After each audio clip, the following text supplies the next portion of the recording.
ASUSന്റെ ASUS ZenFone 11 Ultra എന്ന പുതിയൊരു smart phone launch ചെയ്യാൻ പോകുന്നുണ്ട്. ഈ ഒരു ഫോണിന്റെ ലോഞ്ച് ഡേറ്റ് ഇപ്പം ഒഫീഷ്യലായിട്ട് തന്നെ കൺഫേം ആയിട്ടുണ്ട്. ഫീച്ചേഴ്സിനെ പറ്റിയിട്ടുള്ള പല കാര്യങ്ങളും ഇപ്പം അറിയാനും കഴിഞ്ഞിട്ടുണ്ട്. ഈ ഒരു വീഡിയോയിൽ നമ്മൾ നോക്കാൻ പോകുന്നത് ASUS ZenFone 11 Ultra എന്നുള്ള സ്മാർട്ട് ഫോണിനെ പറ്റിയിട്ടാണ്. വീഡിയോ തുടങ്ങുന്നതിന് മുമ്പ് പറയാനുള്ള ഒരു കാര്യം എന്താ വെച്ചാൽ, നിങ്ങൾ ടെക് വാർത്തകൾ ഫോളോ ചെയ്യാൻ താല്പര്യമുള്ളവരാണെന്നുണ്ടെങ്കിൽ നമ്മുടെ വാട്സപ്പ് ചാനലിലോ അല്ലാന്നുണ്ടെങ്കിൽ ടെലഗ്രാം ചാനലിലോ ജോയിൻ ചെയ്യാവുന്നതാണ്. താഴെ ഡിസ്ക്രിപ്ഷനിലും അതുപോലെ തന്നെ കമൻറ്റ് ബോക്സിലും നമ്മുടെ വാട്സപ്പ് ചാനലിൻ്റെയും അതുപോലെ തന്നെ ടെലഗ്രാം ചാനലിൻ്റെയൊക്കെ ലിങ്കും കാര്യങ്ങളൊക്കെ കൊടുക്കുന്നുണ്ട്. അവിടെ റെഗുലർ ആയിട്ടുള്ള ടെക് അപ്ഡേറ്റ്സും കാര്യങ്ങളൊക്കെ ലഭിക്കുന്നതായിരിക്കും. ആദ്യം നമ്മൾ ഫീച്ചേഴ്സും കാര്യങ്ങളൊക്കെ നോക്കുകയാണെന്നുണ്ടെങ്കിൽ ASUS ZenFone 11 Ultra'യിൽ 6.78 ഇഞ്ചിൻ്റെ ഫുൾ HD+ ഡിസ്പ്ലേ വന്നേക്കാം. AMOLED ഡിസ്പ്ലേയും കാര്യങ്ങളൊക്കെ ഇതിൽ വരുന്നതായിരിക്കും. അതുപോലെ തന്നെ LTPO എന്നുള്ള ഫീച്ചറും ഇതിൽ സപ്പോർട്ട് ചെയ്യുന്നതായിരിക്കും. അതായത് റിഫ്രഷ് റേറ്റ് 1 ഹെർട്സിൻ്റെയും 144 ഹെർട്സിൻ്റെയും ഇടയിലായിട്ട് അഡ്ജസ്റ്റ് ചെയ്യാൻ കഴിയുന്നതായിരിക്കും. ഇതിൽ മാക്സിമം 144 ഹെർട്സിൻ്റെ റിഫ്രഷ് റേറ്റ് വരെ സപ്പോർട്ട് ചെയ്യുന്നതായിരിക്കും. പഞ്ചോൾ ഡിസൈനുമായിട്ടായിരിക്കും ഈ സ്മാർട്ട് ഫോൺ വരിക. പഞ്ചോൾ വരിക ടോപ്പ് സെൻറ്റർ ഭാഗത്തായിട്ടായിരിക്കും. പിന്നെ ഫ്ലാറ്റ് ആയിട്ടുള്ള ഡിസ്പ്ലേ ആയിരിക്കും ഈ ഫോണിൽ വരിക. അപ്പം ഈ ഒരു ഫോണിൽ അത്യാവശ്യം തിരക്കേടില്ലാത്ത നല്ല ഡിസ്പ്ലേ ഫീച്ചേഴ്സും കാര്യങ്ങളൊക്കെ വന്നേക്കാം. ഇൻ ഡിസ്പ്ലേ ഫിംഗർ പ്രിന്റ് സെൻസറും കാര്യങ്ങളൊക്കെ ഈ ഫോണിൽ വരുന്നതായിരിക്കും. പ്രോസസ്സറിൻ്റെ കാര്യത്തിലോട്ട് വരികയാണെന്നുണ്ടെങ്കിൽ സ്നാപ്ഡ്രാഗൺ 8 Gen 3 എന്ന ഫ്ലാഗ്ഷിപ്പ് പ്രോസസ്സറുമായിട്ടായിരിക്കും ഈ ഒരു സ്മാർട്ട് ഫോൺ വരിക.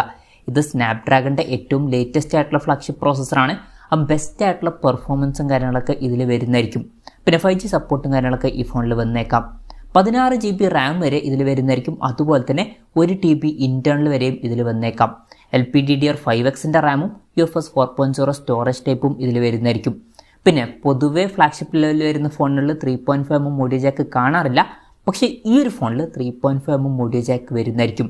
സ്റ്റീരിയോ സ്പീക്കേഴ്സും കാര്യങ്ങളൊക്കെ ഈ ഫോണിൽ വന്നേക്കാം. പിന്നെ Android 14 ബേസ് ആയിട്ടുള്ള സോഫ്റ്റ്വെയർ തന്നെ ഈ ഫോണിൽ വരുന്നതായിരിക്കും. ക്യാമറയുടെ കാര്യത്തിലോട്ട് വരികയാണെന്നുണ്ടെങ്കിൽ ഫോണിൻ്റെ പിന്നിൽ ട്രിപ്പിൾ ക്യാമറ സെറ്റപ്പ് വന്നേക്കാം. 50 മെഗാപിക്സലിലെ മെയിൻ ക്യാമറ സെൻസർ ആയിരിക്കും ഈ ഫോണിൽ വരിക.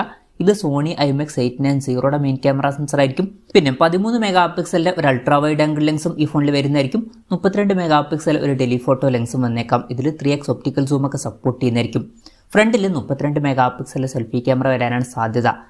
ഓൺ പേപ്പർ അത്യാവശ്യം തിരക്കേടില്ലാത്ത നല്ലൊരു ക്യാമറ സ്പെസിഫിക്കേഷനൊക്കെ ഇതിൽ വന്നേക്കാം. ബാറ്ററിയുടെ കാര്യത്തിൽ 5500 mAh ബാറ്ററി ഇതിൽ വരുന്നതായിരിക്കും. അപ്പോൾ നല്ലൊരു ബാറ്ററി കപ്പാസിറ്റി ഇതിൽ വന്നേക്കാം. 65 വാട്ടിൻ്റെ ഫാസ്റ്റ് ചാർജ് സപ്പോർട്ട് ഇതിൽ വരുന്നതായിരിക്കും. അതുമാത്രമല്ല 15 വാട്ടിൻ്റെ വയർലെസ് ചാർജിങ് സപ്പോർട്ടും ഇതിൽ വന്നേക്കാം. നല്ലൊരു കാര്യം തന്നെയാണ്. Type C ചാർജിംഗ് പോർട്ടുമായിട്ടായിരിക്കും ഈ ഒരു സ്മാർട്ട് ഫോൺ വരിക. അപ്പോൾ നല്ലൊരു ബാറ്ററി സെറ്റപ്പും കാര്യങ്ങളൊക്കെ ഈ ഫോണിൽ വരുന്നതായിരിക്കും. അപ്പം ഇതൊക്കെയാണ് ഫീച്ചേഴ്സിനെ പറ്റി പറയാനുള്ള കാര്യങ്ങൾ. ഇനി ലോഞ്ച് ഡേറ്റിൻ്റെ കാര്യം പറയുകയാണെന്നുണ്ടെങ്കിൽ മാർച്ച് 14 ഈ സ്മാർട്ട് ഫോൺ ലോഞ്ച് ചെയ്യാൻ പോകുന്നത്. പക്ഷേ ആ ഒരു ദിവസം ഇന്ത്യൻ മാർക്കറ്റിൽ ലോഞ്ച് ചെയ്തോളണം എന്നില്ല. ഗ്ലോബൽ മാർക്കറ്റിൽ ലോഞ്ച് ചെയ്യുമെന്നുള്ള കാര്യം മാത്രമാണ് ഇപ്പോൾ കൺഫേം ആയിരിക്കുന്നത്. ഇന്ത്യയിൽ ലോഞ്ച് ചെയ്യുമോ എന്ന് വെച്ചാൽ ഈ ഫോൺ ഇന്ത്യയിൽ ലോഞ്ച് ചെയ്യാൻ ചാൻസ് ഉണ്ട്. പക്ഷേ ഇന്ത്യയിലെ ലോഞ്ച് ഡേറ്റിനെ പറ്റിയിട്ടുള്ള കാര്യങ്ങളൊന്നും ഇപ്പോൾ പറയാൻ കഴിഞ്ഞിട്ടില്ല. അതിനെ പറ്റിയിട്ടുള്ള ന്യൂസുകളൊക്കെ വരുമ്പം അതിനെ പറ്റിയിട്ടുള്ള വീഡിയോസൊക്കെ നമ്മൾ ചെയ്യുന്നതായിരിക്കും. അപ്പം അതുപോലുള്ള വീഡിയോസ് കാണാൻ താല്പര്യമുണ്ടെന്നുണ്ടെങ്കിൽ ഈ ചാനൽ സബ്സ്ക്രൈബ് ചെയ്യാവുന്നതാണ്. വിലയുടെ കാര്യം പറയുകയാണെന്നുണ്ടെങ്കിൽ അതിനെ പറ്റിയിട്ടുള്ള കാര്യങ്ങളൊന്നും ഇപ്പോൾ പറയാൻ കഴിഞ്ഞിട്ടില്ല. എന്നാലും ഫ്ലാഗ്ഷിപ്പ് ലെവലിൽ വരുന്ന സ്മാർട്ട് ഫോണാണ്. അപ്പം ഈ ഒരു ഫോൺ നമുക്ക് ഒരു 60,000 to 70,000 രൂപ പ്രൈസ് റേഞ്ചിലൊക്കെ ആയിട്ട് എക്സ്പെക്ട് ചെയ്യാവുന്നതാണ്. കൺഫർമേഷൻസ് ഒന്നുമില്ല, ജസ്റ്റ് നമ്മുടെ എക്സ്പെക്ടേഷൻ പറഞ്ഞു എന്നേ ഉള്ളൂ. എന്തായാലും ASUSന്റെ ASUS ZenFone 11 Ultra എന്ന പുതിയൊരു സ്മാർട്ട് ഫോൺ ലോഞ്ച് ചെയ്യാൻ പോകുന്നുണ്ട്. ഈ ഒരു ഫോണിനെ പറ്റിയിട്ടുള്ള നിങ്ങളുടെ അഭിപ്രായം ജസ്റ്റ് ഒന്ന് കമൻറ്റ് ചെയ്യുക. അതുപോലെ തന്നെ ഈ ഒരു സ്മാർട്ട് ഫോൺ ഇന്ത്യൻ മാർക്കറ്റിൽ നിങ്ങൾ ഏത് പ്രൈസിങ്ങിലാണ് എക്സ്പെക്ട് ചെയ്യുന്നത് എന്നുള്ള കാര്യം കൂടി ജസ്റ്റ് ഒന്ന് കമൻറ്റ് ചെയ്യുക.